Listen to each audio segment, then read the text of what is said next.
안녕하십니까. 위장관외과 전문의 박도중입니다. 오늘 제가 준비한 이야기는 위암의 진단과 치료법입니다. 인구 10만 명 중 55명에게 발병한다는 위암.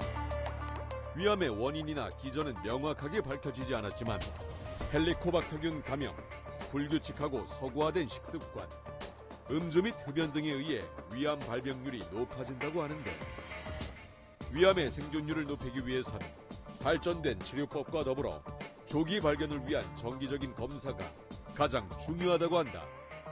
하지만 과학적으로 입증되지 않은 민간요법 치유로 위암 치료 시기를 놓치게 되는 안타까운 상황도 종종 발생하게 된다는데, 위암에 대한 오해와 진실, 그리고 위암의 증상과 치료법에 대해 자세히 알아보자. 우리나라에서 40년간 사망 원인 순위에 변하지 않는 1위가 있습니다. 뭘까요? 많은 분들 아시다시피 암입니다. 암이란 뭘까요? 암은 끊임없이 성장하기 때문에 이제 위험한 질병이죠.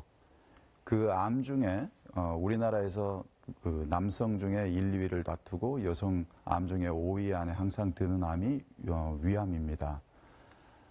위암은 전 세계적으로 봤을 때 몽골 그리고 일본 다음으로 우리나라가 가장 많이 발생한다고 알려져 있습니다.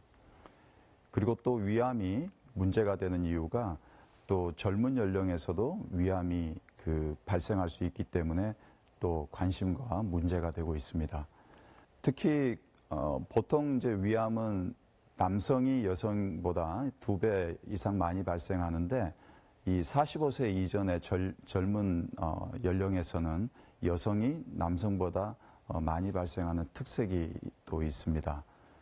다행인 것은 그래도 위암에 걸렸더라도 생존율이 70% 정도로 다른 암에 비해서 높기 때문에 그 위암을 잘 치료하는 게 굉장히 중요하겠습니다. 그럼 위의 기능은 뭘까요? 우리가 이제 음식을 먹었을 때 음식을 저장을 하고 또 위산에 의해서 소독을 하고 또 그 음식물을 잘게 부수면서 내려보내고 또 흡수를 하는 그런 기능들이 위가 있습니다. 위벽은 한 5층 정도로 구성되어 있는데, 보통 이제 암이 가장 얕은 층인 점막층에서 생겨서 점막하층, 고유근층, 그 다음에 이제 장막까지 이렇게 침투하게 됩니다.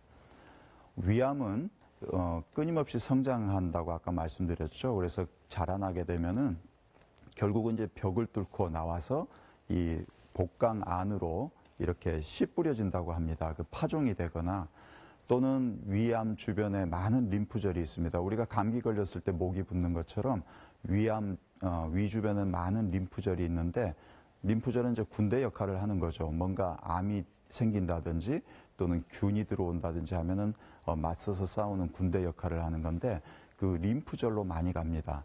그리고 또 위암이 자꾸 커지면은 주변에 대장도 있고 췌장도 있고 간도 있기 때문에 그쪽으로 이렇게 침범을 할 수가 있습니다. 또 그 중간에 어떤 혈행을 타고 가서 간이라든지 폐라든지 또는 뼈라든지 이런 쪽에 전이를 할 수 있는 암이기 때문에 무서운 암으로 되어 있습니다. 그럼 위암이 왜 생기는 걸까요? 여러 가지 위험인자에 대한 연구가 있지만은 그 중에 제일 이제 우선적으로 알려진 것은 헬리코박터 파일로리 균입니다. 우리나라는 굉장히 헬리코박터 균이 만연해 있는데요. 예전부터 국을 같이 떠먹는다든지 또는 엄마나 아빠가 자녀들의 이제 같은 숟가락으로 이렇게 음식을 떠준다든지 또는 우리가 잔 돌린다든지 이런 어떤 습관 때문에 헬리코박터 파일로리균이 만연해 있었습니다.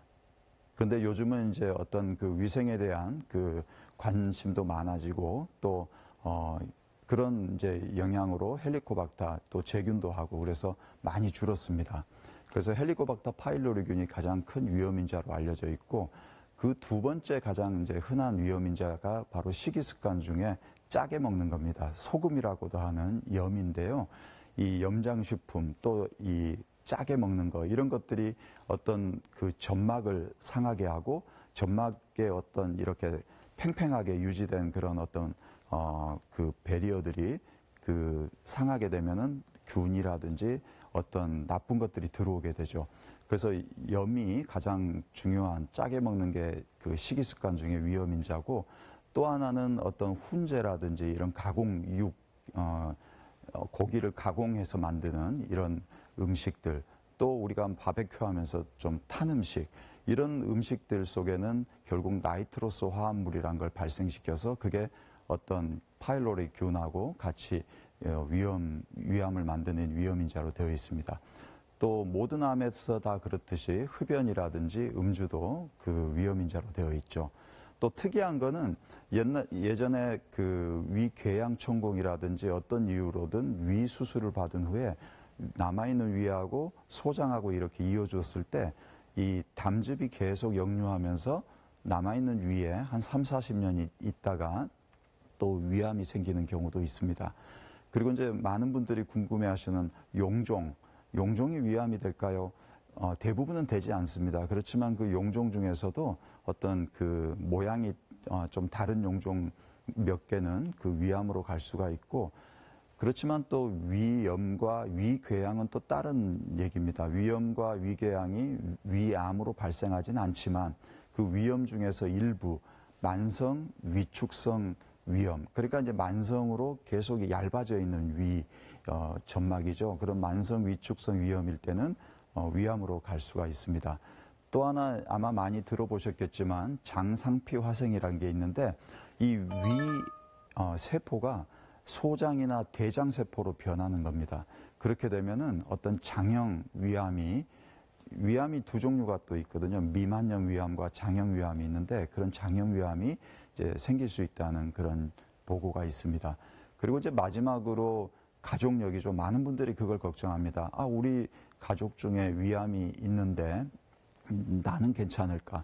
근데 대부분 위암 가족력이 있다 하더라도 대부분은 이제 환경적인 요인, 아까 말씀드린 식이습관이라든지 헬리코박터균 이런 것들이 더 위험 요인이 되지, 어떤 유전자가 있어서 원인이 되는 것은 극히 드뭅니다. 1%에서 한 3%밖에 지나지 않기 때문에 크게 걱정하지는 않아도 됩니다. 그럼 그 위암에 걸렸을 때 어떤 증상이 나타날까요? 결론부터 말씀드리면은 증상으로 위암을 알 수는 없습니다. 위암의 특이한 증상은 없습니다.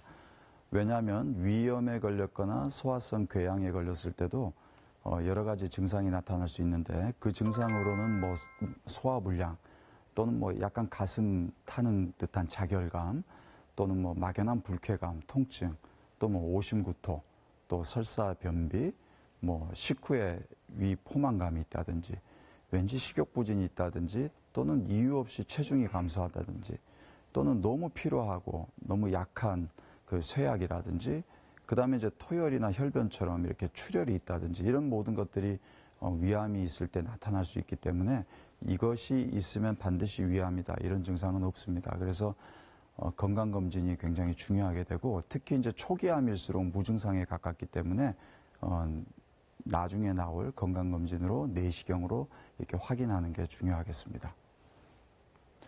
그럼 위암은 어떻게 진단되는 걸까요? 직접 이제 들여다보는 내시경이 제일 중요하고요.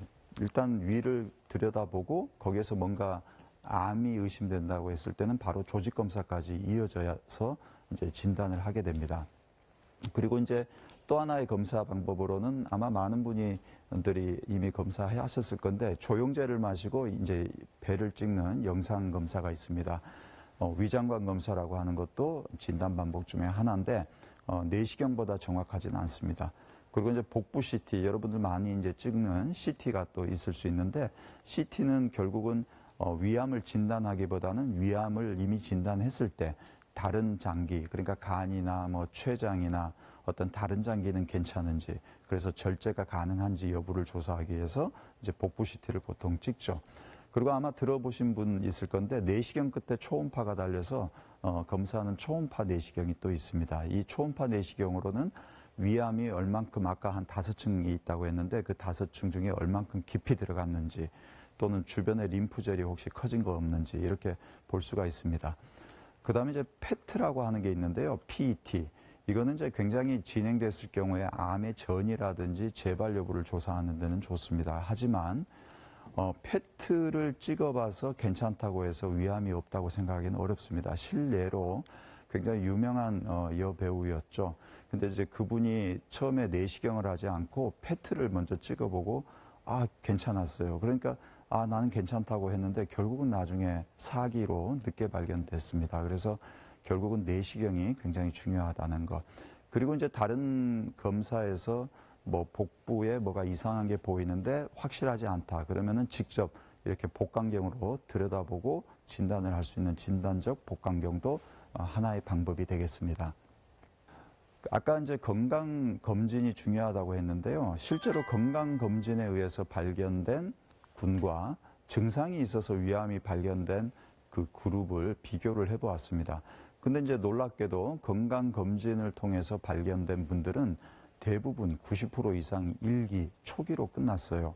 하지만 증상이 있어서 검사를 이제 뒤늦게 하신 분들은 2기 이상이 거의 반 이상이었고, 그 중에 한 15%에서 20%는 4기 위암으로 발견되기도 했습니다. 그래서 건강검진이 굉장히 중요한데 우리나라의 국가암 조기검진을 잠깐 소개해 드릴게요. 국가암 조기검진 중에서 이제 여러 암 검진이 있지만 위암 검진은 40세 이후의 남성, 여성 2년마다 위내시경 검사 또는 위장조영술 검사를 하게 되어 있습니다. 근데 오늘 제 이야기를 들으신 분들은 반드시 위내시경을 꼭 하시기를 추천드립니다. 위장조영 검사는 조기 위암은 발견하기가 힘듭니다. 뭔가 암이 커졌을 때 이 영상검사에서 나오기 때문에 내시경을 반드시 하시는 게 좋다고 말씀드리고 싶습니다.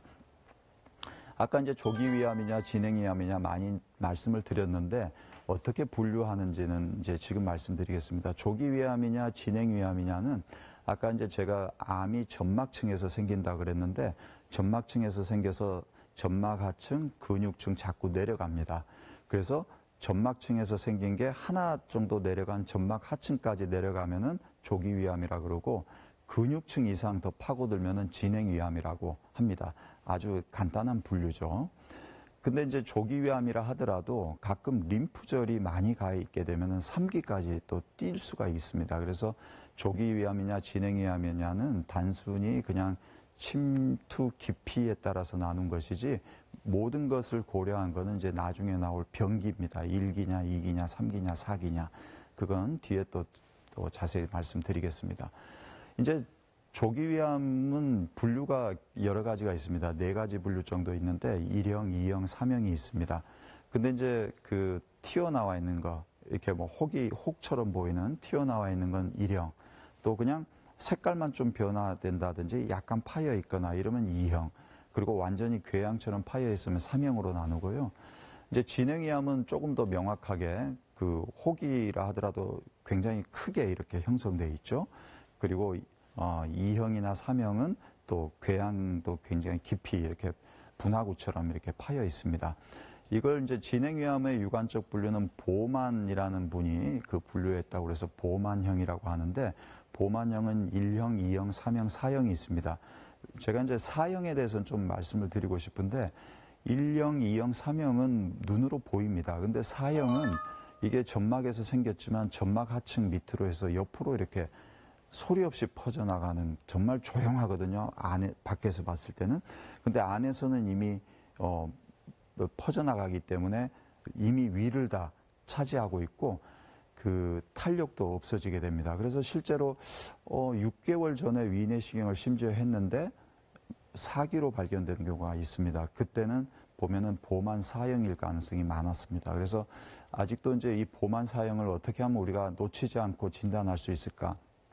그게 이제 저희의 과제인데 일단은 이제 보통 위내시경 할 때 바람을 넣는데 바람을 넣으면 이제 위가 많이 부풀거든요. 근데 보만 4형일 경우에는 이미 가죽처럼 뻣뻣해져 있어서 부풀지가 않습니다.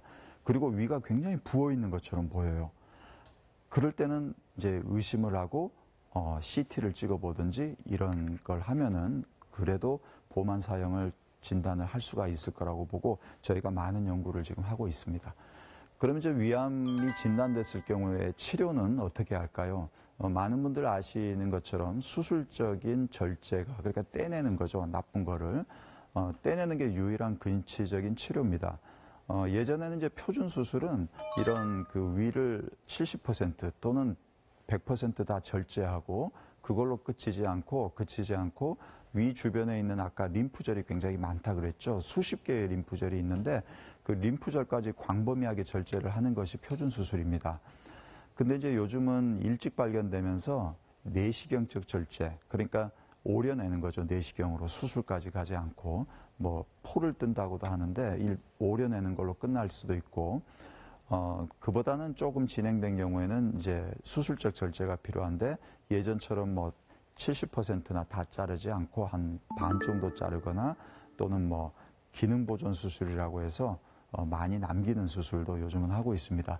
또 반가운 소식은 예전에는 다 이렇게 개복을 했는데 요즘 이제 구멍만 뚫고 하는 복강경 수술이나 로봇 수술도 많이 발전을 했습니다. 그리고 이제 수술 후에는 보통 이제 일주일 전후로 입원하시게 되는데 수술 후에 보통 가스가 나오는 데까지는 한 3, 4일 걸립니다. 그래서 가스 나오는 걸 기다리지 않고 요즘은 한 2, 3일 있다가 물 먹고 그 다음에 또 괜찮으시면 미음 드시고 또 괜찮으면 죽까지 드시면서 보통 한 5일 이후에 퇴원을 하게 됩니다.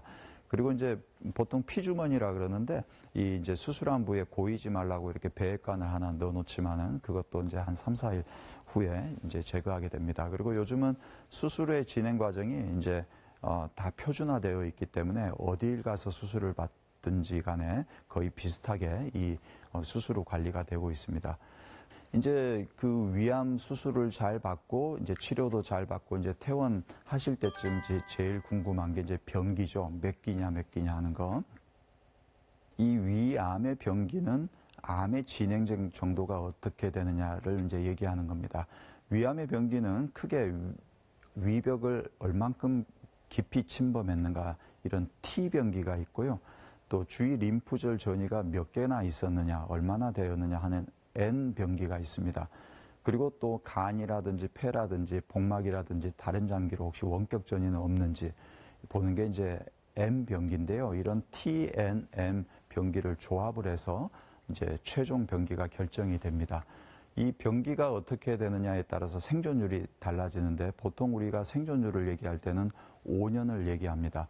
5년 동안 재발하지 않으면은 이제 완치될 가능성이 많기 때문에 5년 생존율을 얘기하는데 요즘 1기면은 거의 90%, 많게는 95%까지 완치가 되고 2기라 하더라도 한 80% 정도까지 완치가 됩니다. 3기도 3기 A, B, C가 있지만 한 50에서 70%, 4기는 보통 한 10% 정도였는데 요즘은 이제 여러 가지 항암제도 좋아지고 해서 그보다는 조금 더 높아서 한 20% 언저리까지 이렇게 가는 것 같습니다. 그 수술을 하고 나서 항암 치료에 대한 또 그 고민이 있습니다. 그래서 항암 치료는 언제 하느냐 하면은 아까 이제 병기를 말씀드린 거에서 1기면은 항암이 필요 없고요. 2기가 되면은 주로 먹는 항암을 많이 하고 3기 정도 되면은 먹는 항암에다가 플러스 주사 항암을 한 8차례 곁들이게 됩니다. 이거는 이제 보조적인 치료 방법이고요. 왜냐하면 수술로서 눈에 보이는 걸 깨끗하게 제거했지만 그래도 재발을 일부 하기 때문에 그 재발을 방지하기 위해서 이렇게 보조적으로 항암을 하게 됩니다. 하지만 이제 수술이 불가능한 경우가 있겠죠. 이미 전이가 있다든지 또는 중요한 장기, 췌장의 뭐 머리 부분을 침범했다든지 그런 경우에는 사실은 항암을 먼저 하게 되는데 그럴 때 항암을 할 때 치료적 항암이라고 그럽니다. 항암제는 어떤 세포 독성 항암이 지금까지 쭉 있어 왔던 거고요. 최근에 나온 게 이제 표적 항암 그리고 이제 몇 년 전에 그 노벨상 탄 면역 항암 이렇게 있습니다. 그래서 항암의 선택의 폭도 넓어졌고 또 효과도 좋아져 가지고 굉장히 그 항암 후에 그 완치가 되는 경우가 많아졌습니다. 그리고 이제 방사선요법은 아까 이제 적응증이 될 때 할 수 있습니다. 이제 많은 분들이 이제 궁금해 하시는 게 수술을 받고 나서 어떻게 관리를 하느냐가 이제 제일 중요하겠죠. 그게 이제 중요할 것 같아서 말씀드리면 보통 이제 죽을 드시면서 퇴원은 하시게 됩니다. 그 다음에는 한 2주 정도 이제 댁에서 또 조금 이렇게 회복하시는 연습을 하시고 하다가 보면은 한 2주 지나면서 밥으로 이제 조금씩 드시고 고기, 뭐 야채, 과일, 골고루 다 드시는 게 좋습니다. 수술 후에는 고기 먹으면 안 된다 그러는데요. 이렇게 이제 생각하시는 분들이 많은데, 이제 단백질 섭취가 면역에도 중요하기 때문에 고기는 반드시 드시는 걸 권장을 합니다. 그런데 이제 피해야 될 네 가지가 있는데, 그게 이제 맵고 짜고 탄 음식, 과식, 요 네 가지가 제일 수술 후에 관리하는데 좀 안 좋은 거고요. 또 운동 자체는 이제 규칙적으로 뭐 이렇게 걷는 운동부터 시작해서 수술 후에 한 달 정도 지나면 뭐 등산, 수영, 뭐 골프 이런 것도 이제 가능해지고 여행도 이렇게 다니시게 됩니다.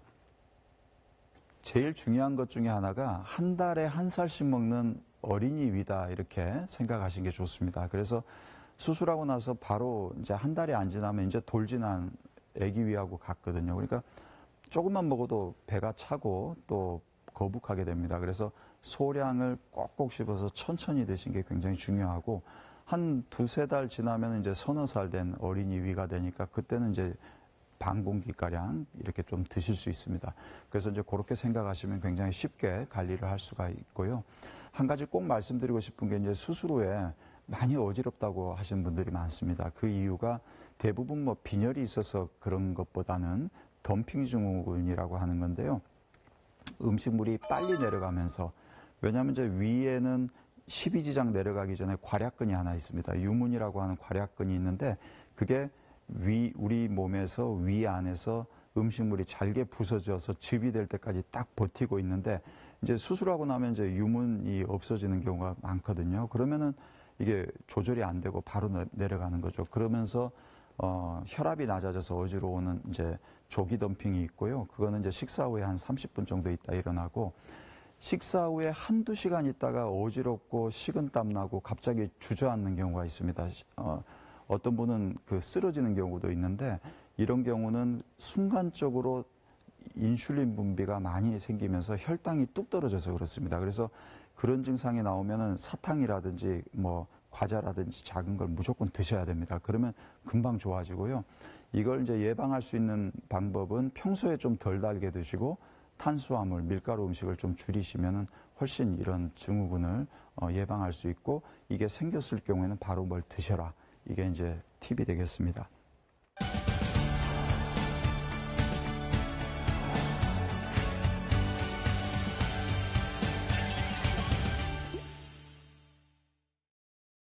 시청자들께서 위암의 진단과 치료법에 대한 질문들을 저에게 많이 보내주셨는데요. 함께 확인해 보도록 하겠습니다. 건강검진을 통해 위암 확진을 받았습니다. 수술을 받으려면 2달 정도 기다려야 하는데 그동안 병기가 진행될까 겁이 납니다. 괜찮을까요? 네, 많은 분들이 걱정하시는 부분일 것 같습니다. 그 위암 진단이 되면 하루빨리 수술을 해서 치료를 하는 게 제일 좋지만은 이제 대기 기간이 있으면 많이 걱정하실 겁니다. 그래서 이제 저희가 실제로 그 어떤 이유에서든 수술을 미루거나 또는 수술을 하지 않은 분들을 한 100명 정도 굉장히 오랜 기간 동안 그 수집을 해보니까 보통 그 조기 위암이 크기가 2배가 되는 경우는 11.8개월, 그리고 조기 위암에서 진행암으로 가는 게 34개월이 걸렸습니다. 그리고 또 일본 데이터로는 한 3개월 정도는 그 안에 눈에 띄게 진행은 없었다고 합니다.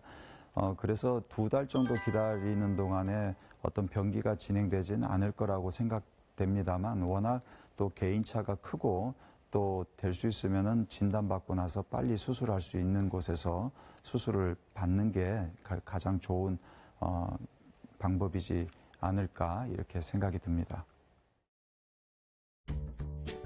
한 달 뒤에 위암 수술을 받게 됩니다. 수술 후 항암 치료도 해야 하는데 수술을 앞두고 건강 관리는 어떻게 해야 할까요? 네, 수술을 앞둔 많은 분들이 궁금해하시는 내용입니다. 수술 후에 또 항암 치료도 만약에 해야 된다면은 수술 앞두고 건강 관리를 어떻게 하는 게 이제 중요한데, 일단은 이제 수술을 할 때 전신 마취를 하기 때문에 이 폐렴에 걸릴 수가 있습니다. 그래서 수술 전에 폐활량을 높일 수 있는 연습을, 호흡 운동을 많이 하시면 좋겠고, 또 어떤 근력 운동이나 이런 걸 통해서 수술 후에 어떤 대사라든지 이런 것을 원활히 시키면서 회복에 도움을 줄 수가 있겠습니다. 또 하나는 음식인데요. 만약에 이제 너무 자극적인 것을 드신다든지 또는 이제 주변에서 이런 걸 이제 좋다고 농축액이라든지 또는 어떤 성분을 알 수 없는 어떤 식품을 전해주면은 사실 간 수치도 올라갈 수 있고 또 위가 많이 부을 수가 있기 때문에 이렇게 이제 증명되지 않는 것을 드시기보다는 뭔가 음식을 자극적이지 않게 골고루 영양소가 같이 섭취될 수 있도록 드시는 것을 권해드립니다. 그리고 폐렴에 걸리지 않기 위해서 만약에 흡연하신 분들은 반드시 금연을 해야 되고요. 또 금주도 반드시 필요합니다. 위암 환자에게 NK 세포 치료와 고용량 비타민 C 주사가 좋다는데 무엇이 어떻게 좋은 건가요? 네, 요즘 꼭 위암이 아니라 줄기세포, 또 NK 세포 치료, 또 고용량 비타민 C 주사 등 많은 치료법들이 나와 있는데요. 이제 결론부터 말씀드리면 위암에 뭐가 좋다는 아직까지 근거는 없습니다. 그래서 아직까지 그런 치료에 너무 이렇게 얽매이지 않는 것이 좋을 것 같고요.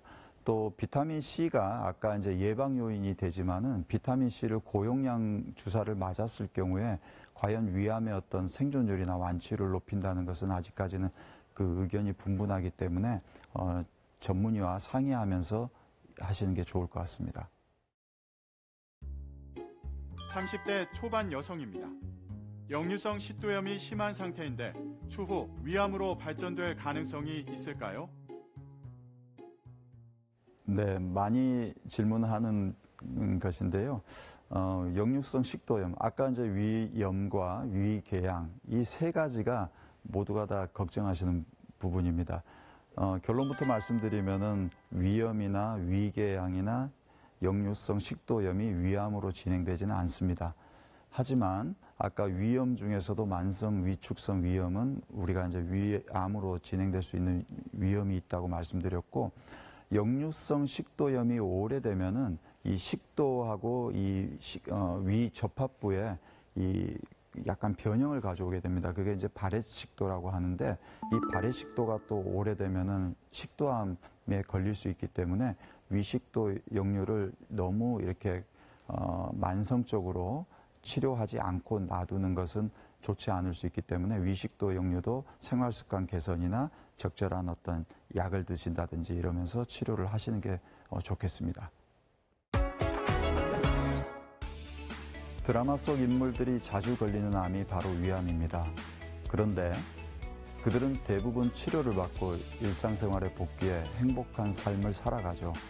아마도 조기에 발견되어 그런 것 같습니다.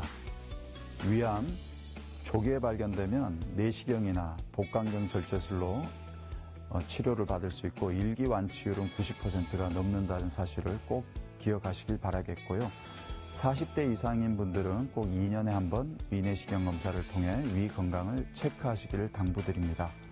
오늘 저의 이야기가 여러분들이 건강하고 행복한 삶을 살아가는 데 도움이 되셨길 바랍니다. 감사합니다.